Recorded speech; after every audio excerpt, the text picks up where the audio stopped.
Hello दोस्तों, मैं हूँ रुबैया मलिक और आज मैं आप सबके लिए एक न्यू स्टोरी लेके आई हूँ जो बहुत ही इंटरेस्टिंग होने वाली है। इस कहानी का नाम है इश्क में दर्द भी है। तो आइए स्टोरी को जल्दी से सुनते हैं। एक अंधेरे कमरे में जिसमें कुर्सी पर किसी आदमी को बांध रखा था, वो लगातार रस्सियों को खोलने की कोशिश कर रहा था पर खोल नहीं पा रहा था। सांसें अटकी हुई थी उसकी, क्योंकि उसको पता था अगर वो भागने में कामयाब नहीं हुआ तो उसका मरना तय है। वो लगातार रस्सी खोलने की कोशिश कर रहा था। अचानक से कमरे का दरवाज़ा खुलता है और कमरे में रोशनी होती है। उस आदमी की जान अटक जाती है। वो थूक को निगलते हुए चेहरा उठाकर सामने देखता है। सामने एक 26 या 27 साल का लड़का खड़ा था। 6 फीट लंबा कद, गोरा रंग, जिम में पसीना बहाकर बनाई उसकी सॉलिड बॉडी, माथे पर आ रहे उसके हल्के हल्के बाल, चेहरे पर बेहिसाब गुस्सा और आंखों में अंगारे भरकर वो एक एक कदम चलता उस आदमी की तरफ आ रहा था। उस आदमी के डर के मारे हालत खराब हो गई थी। वो लड़का उसके पास जाता है। वो एक सिगरेट जलाकर अपने होठों से लगा लेता है। वो आदमी लड़खड़ाते आवाज़ में कहता है, भाई मुझसे गलती हो गई है, मुझे माफ़ कर दो। वो लड़का सिगरेट का धुआं उसके मुंह पर छोड़ते हुए कहता है, हमारे धंधे में गद्दारी करने वालों का क्या अंजाम होता है, ये नहीं जानता तू? वो आदमी फिर से कहता है, गलती हो गई भाई, एक मौका। वो लड़का ज़ोर से कुर्सी पर लात मारता है, जिससे वो आदमी दूर जाकर गिर जाता है। उस लड़के की आंखों में खून उतर आया था। वो आदमी लगभग गिड़गिड़ाते हुए कहता है, माफ़ कर दो भाई, मैं लालच में आ गया था। वो लड़का उसके पास जाकर उसके बालों को नोचकर उसका चेहरा ऊपर करते हुए कहता है, जानता नहीं है तू मुझे, गद्दारी करने वालों का मैं क्या हाल करता हूँ, पता है ना तुझे? फिर भी तूने ये गुस्ताखी करने की गलती की है, माफ़ी नहीं है मेरी अदालत में। ये कहकर वो लड़का अपनी कमर में ठूसी हुई गन निकालता है और एक झटके में ही उसकी खोपड़ी को उड़ा देता है और लगातार गोलियों की बरसात करता चला जाता है। पीछे से उसका दोस्त आता है जो उसके लिए भाई वो उसका सब कुछ है। उसे रोकते हुए कहता है, बस कर, मर गया है वो, पागल हो गया है तू। वो लड़का चिल्लाते हुए कहता है, हाँ पागल हो गया हूँ मैं, धोखा बर्दाश्त नहीं होता मुझसे। सब तरह ये खबर आग की तरह फैला दो कि धोखा करने वालों के साथ क्या क्या करता है ये आरव राठौर इस कहानी के हीरो हैं। मुंबई शहर का बादशाह, जिसके नाम से ही सारा शहर कांप उठता था। ड्रग्स तस्करी ऐसा कोई गलत काम नहीं था जो ये ना करता हो, पर धंधे में बेईमानी नहीं पसंद थी इसे। बहुत ही बेरहम और पत्थर दिल था आरव का। लड़कियां तो इसके नाम से ही डर जाती थी। रहम तो इसकी अदालत में था ही नहीं। इसकी ज़िंदगी का केवल एक ही मकसद था, अभिजीत रॉय की बर्बादी। आज आरव जो भी है, जैसा भी है, इसकी वजह है अभिजीत रॉय। कहानी के दूसरे किरदार हैं विवान यादव। ये हैं आरव का बिजनेस पार्टनर, दोस्त, भाई, उसका सब कुछ। दोनों एक ही घर में रहते हैं। विवान आरव को शांत करते हुए कहता है, शांत हो जा भाई, मर गया है वो, चल तेरा मूड सेट करते हैं। विवान अपने आदमियों को अंदर आने का इशारा करते हुए कहता है, उठाकर बाहर फेंक दो इस गद्दार की लाश को और सबको बता दो हमारे साथ गद्दारी करने वालों का यही हाल होगा। विवान आरव को लेकर बार में चला जाता है, जो कि आरव का ही था। आरव का गुस्सा अब भी शांत नहीं हुआ था और इस बात को विवान भी देख रहा था। वो एक लड़की को कुछ इशारा करता है और खुद वहाँ से डांस फ्लोर पर चला जाता है। वो लड़की पीछे से आरव के कंधे पर हाथ रखते हुए कहती है, हाय हैंडसम। वो उसके बेहद करीब जाकर उससे कहती है। आरव उसका हाथ झटककर शराब की बोतल उठाकर अपने मुंह से लगा लेता है। वो लड़की वापस उसके बेहद करीब जाकर उसके चेहरे पर उंगली फेरते हुए कहती है, क्या रखा है इस शराब में, एक बार हमें चक्कर तो देखिए, इतना नशा है कि जिंदगी भर नहीं उतरेगा। आरव अपनी जलती निगाहें उस लड़की पर ढालता है और एक झटके से उसे अपने करीब करके अपने होठ उसके होठों पर रख देता है और उसे किस करने लगता है। वो किस कम कर रहा था और उस लड़की को तकलीफ ज़्यादा पहुंचा रहा था। वो लड़की उससे छूटने की बहुत कोशिशें करती है, पर आरव की पकड़ ढीली नहीं होती। वो उसे तब तक किस करता है जब तक उस लड़की के होठों से खून नहीं बह जाता। वो लड़की अपनी सारी ताकत लगाकर उसे धक्का दे देती है और गुस्से से कहती है, दूर हटो जानवर कहीं के, तुम इंसान नहीं जानवर हो जानवर। आरव अपने होठों पर लगे खून को साफ करते हुए कहता है, जो मुझे नशा चढ़ा सके वो बात तुम में नहीं। ये कहकर वो शराब की बोतल उठाकर वहाँ से चला जाता है। बाहर तेज बारिश हो रही थी। आरव एक हाथ से गाड़ी चला रहा था और एक हाथ से शराब पी रहा था, लेकिन दिल और दिमाग दोनों अतीत में घूम रहे थे।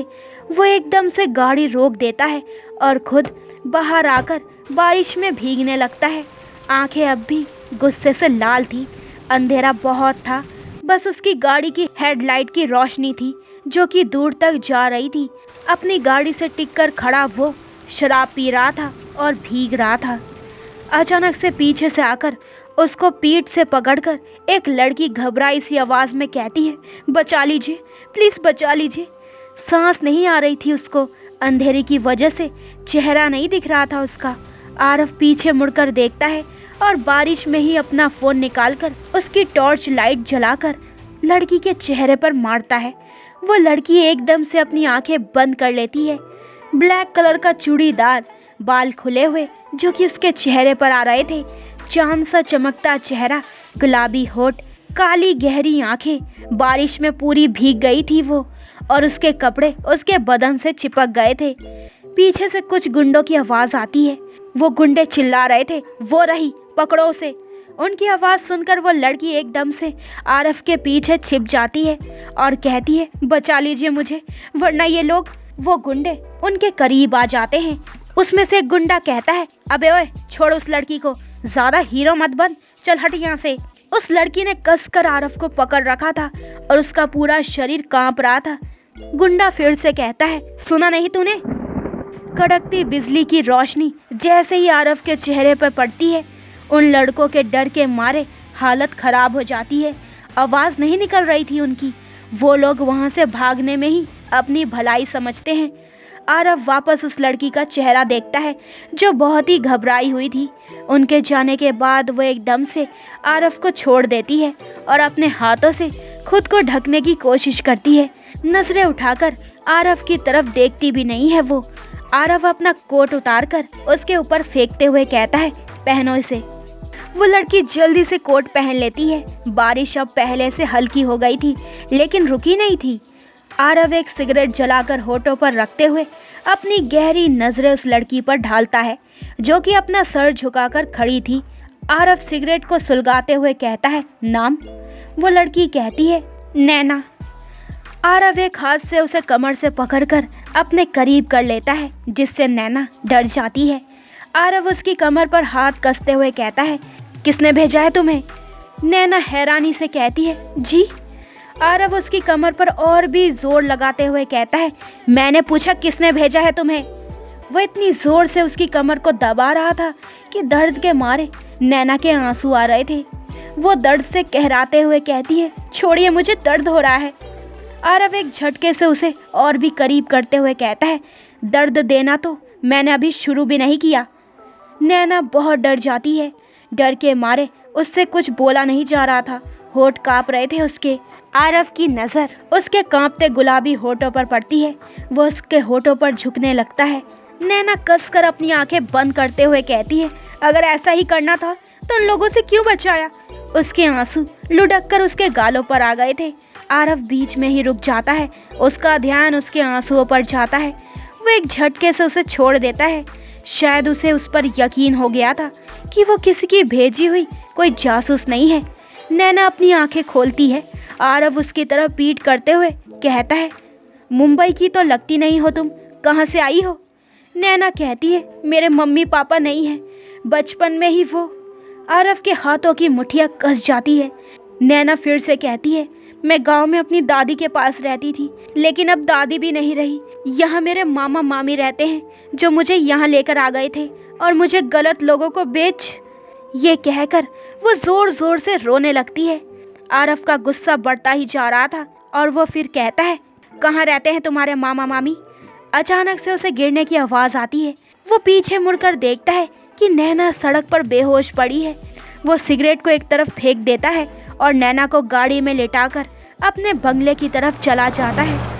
आरव विवान को फ़ोन करके कहता है, मेरे घर पहुंचने से पहले कोई लेडी डॉक्टर घर पर आ जानी चाहिए। ये कहकर वो बिना विवान की बात सुने फ़ोन काट देता है। विवान हैरानी से कहता है, लेडी डॉक्टर? कुछ ही देर में आरव की गाड़ी एक बड़े से बंगले के अंदर जाती है।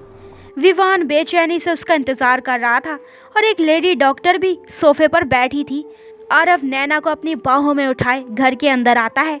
आरव के साथ किसी लड़की को देखकर विवान की आंखें फटी रह जाती है। सब नौकर भी हैरानी से उसे ही देख रहे थे। विवान अपनी जलती निगाहें उन सब के ऊपर ढालता है तो सब जल्दी जल्दी काम करने लगते हैं। आरव अपने रूम की तरफ बढ़ते हुए लेडी डॉक्टर को अपने साथ आने का इशारा करता है। विवान गुस्से से आरव को घूर रहा था। आरव उसे नज़रअंदाज करके नैना को अपने कमरे में ले जाकर बेड पर लिटा देता है। डॉक्टर उसे देखते हुए कहती है, सबसे पहले तो इनके कपड़े चेंज करने होंगे। आरव अपने एक जोड़ी कपड़े निकालकर डॉक्टर को देकर खुद कमरे से बाहर चला जाता है। डॉक्टर दरवाज़ा बंद करती है और नैना के कपड़े बदलती है। बाहर विवान गुस्से से आरव के पास जाकर कहता है, कौन है ये? कहाँ से उठाकर लाया है इसे? आरव कहता है, सड़क पर से। वो उसे पूरी बात बताता है। विवान कहता है, पागल हो गया है तू? उसने तुझे कोई कहानी सुनाई और तू मान गया? तुझे पता है ना कितने दुश्मन है तेरे? क्या पता किसने भेजा है किसने नहीं, कहाँ से आई है कहाँ से नहीं, क्या मकसद है उसका? पूरे शहर में वो तेरे से ही क्यों टकराई? आरव बस उसकी बात शांति से सुन रहा था। विवान अपनी जगह सही कह रहा था, पर आरव का दिल नहीं मान रहा था कि नैना झूठ बोल सकती है।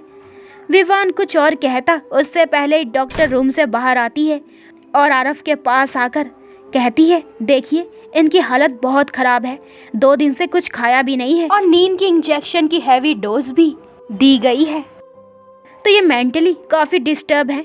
अभी वो बेहोश है, सुबह तक होश उन्हें आ जाएगा। ये कहकर डॉक्टर चली जाती है। विवान गुस्से से कहता है, कल सुबह ये लड़की मुझे यहाँ नहीं दिखनी चाहिए, समझा तू? ये कहकर वो भी अपने कमरे में चला जाता है।